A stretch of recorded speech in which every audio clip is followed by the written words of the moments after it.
we going, folks? Spring has sprung and we're preparing our garden for planting. Now, I'm in Lethbridge, a lot of you know that by now, and it's a lot colder here.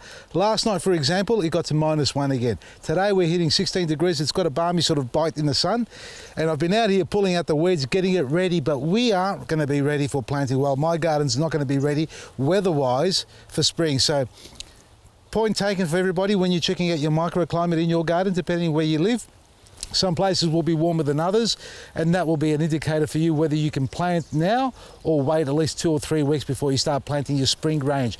In the meantime, for me, I reckon I'm at least 1 month, if not 1.5 months, close to 2 months, before I can plant my full range of spring varieties or summer variety vegetables. This is the bed we started yesterday. You saw yesterday I was doing a little demo and preparing it with our compost, cocoa coir, our superfood, and all the wonderful stuff I put in it. Well, I've done the rest of it, and I've just chucked in some of these pavers down the middle so I can segregate the garden bed. We've spoken about monoculture, you know, planting in rows and then having the edible garden concept where it's a no dig. You still need to do a little bit of digging. Honestly, at the end of the day, there are going to be weeds in the garden that you need to dig out. And obviously I've got my herbaceous plants, I've got my herbs in here, I've got my parsley that come up again. They are my staple plants, which mean all the microbes in the soil that may get disturbed when I'm digging it over can live around the root system over there. They can help the plant, or the plant can help them stay alive. So that area there doesn't get dug. And in fact, this area here, really, we only scratched the surface, about 3 inches, about 75 mil deep, no deeper than that, unless the soil's really bad and you've got to start all over again. So this bed here has been scratched over and there's a heap of worms. I must add that into the mix. There are so many worms, it's alive. This has all been dressed. We're going to plant this out in a second. But what I want to do is show the prep area that I'm getting over here organised, and I've got my little helpers in there cleaning out all the bugs. I've got 2 volunteers here going through the pile of waste that I've just created here. So these are all the different weeds that I've pulled out of the garden bed. I've got to go over and clean it up a bit more. But in the meantime, I don't know, I've got to name them. Chookaholic and Bugaholic over there, they're digging away along the edges. Oh, look at that. How kind is she? Look at this, eh? While they're busy eating all the bugs, she leaves me a present behind. How gorgeous is that? Gotta love you, girls. Doing a great job, you are. Yes, you are. Here we are. Oh, it's still soft. Have a look at it. Fresh egg. Full of bugs it is, folks. No, it isn't. It's beautifully laid and cleaning up. Look, the more important factor is what they've done here for me is actually gone along the side of the boundary. And I haven't asked them to do this. They do this on their own accord because this is what they're built for. They're composters, they're cleaners, they actually dig the garden bed over. Now, if you haven't got any plants in your garden bed, that's great because this is what's going to happen to it. If you got your veggies, well, rest assured they'll dig some of them out if they're really small. They actually go along the boundaries or the edge here of the timber work, and this is where you'll find most of your pests, your butchie boys, your earwigs, your snails, your slugs, slaters, things like that. They'll be living along the side here, venturing back into the garden and then going back there to hibernate through the night or daytime, whichever way they like to feed on, whatever cycle they have. Now they've gone here and dug it all out, folks. This is beautiful because if I didn't get the chooks in here, I would have to do it myself. I'd have to use a bait of some sort or a product that actually can deter the bugs from coming back in. It doesn't mean they got them all, but they got a hell of a lot of them. They've been in here with me for the last 2.5 hours and they're still going. I reckon they'll be here for at least another hour before the sun sets, and I'm sure they'll get most of the bugs, if not all of them, and tomorrow's another day, so I'll get them back in here again, keep them enclosed for a while, and they'll do the job. I'll then rake up all the waste that I've got here and take that into the chook house, and they'll just destroy that down to nothing. Oh, we're fighting for the A-grade food there, are we? All right, folks, well, I went down to Vasily's Garden in Coburg and I purchased myself some of these plugs. Have a look at these beauties, eh? How luscious and green are they? Now, we do feed them while they're in their trays there, folks. With all our seedlings, we do give them our liquid fertiliser, as should all garden centres, and I'm sure they do. Now, we're going to plant all these in the garden bed over here. Wait, I need a tool. Where is the tool? There's the tool. I'm going to use this one. Now, this side here has got parsley. Some of it's going to take off. You can see it's already kicking on. Some of it, they will, because they're tough as nails. I've got that little section there to fill out. That side there is all the self-germinated, you know, all the volunteers that popped up in the garden beds elsewhere. So all the lettuce and beetroots there, more parsley.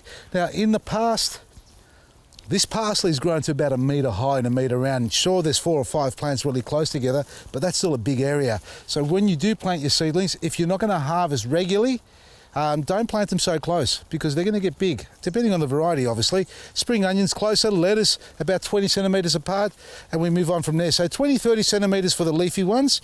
We've got bok choy and pak choy and choy sum. There's a couple of varieties. I mix them all up. They almost look the same. One's got a bit of a red leg on it. Have a look at that there. Now, either that's choy sum and that's bok choy, or the other way around. Anyway, they're all going to go in the ground. We've got our lettuce here, soft leaf lettuce. And I was saying before about, planting an edible garden, which means planting them in scattered positions. Put a lettuce here, spring onion there, one over here, one over there. Well, I'm going to go back to the traditional, which is what I'm doing in all the other beds there. I'm doing rows of one variety, and next to that I'm planting another variety. So I'm not actually doing 4 rows or multiple rows of the same, but a single variety, and probably only 1.5 metres, 2 metres long, depending on how many seeds I've got here. So, I can't remember what they are. They've got to be spring onions or onions, one of the two. Anyway, we'll see what happens with those. So we'll put the fast ones at the front here.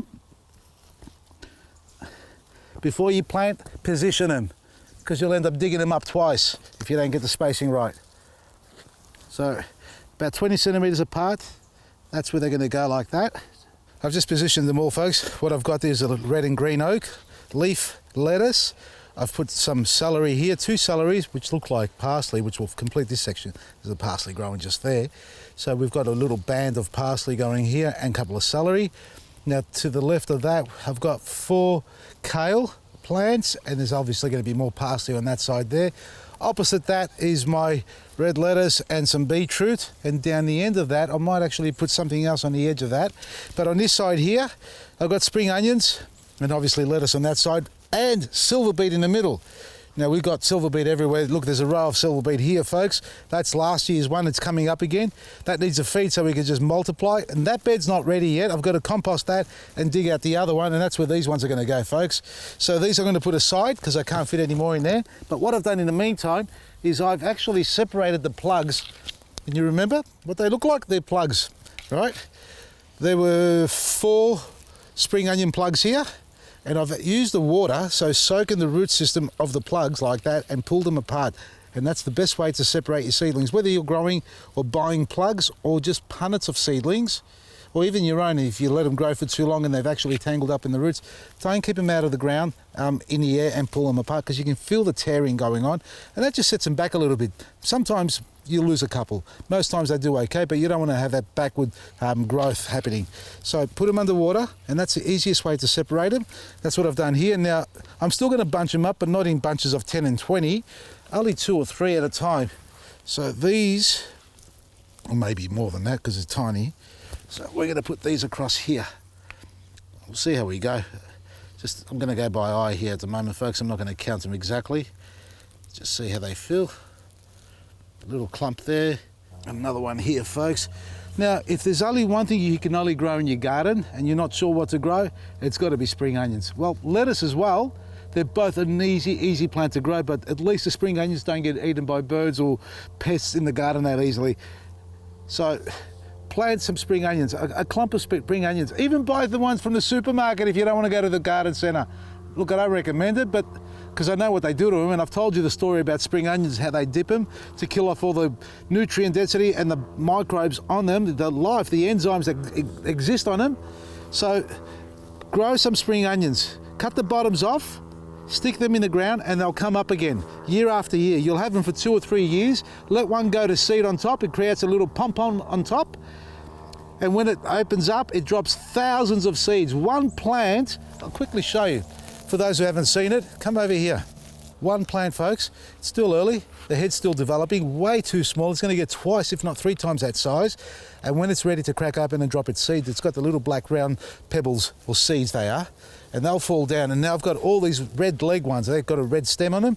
They're all going to seed. I'm going to harvest them before they fall, put them in a paper bag, and then you'll be able to buy them online. That's what we do. That's how we grow them. And this is what we've got here. I've got a little handful that I showed you yesterday. These clumped up in the middle over there. I dragged them out and just popped them in here separately, one at a time. All right, folks, so let's start planting these in. Have a look at the root system on this. This is a single cell plug.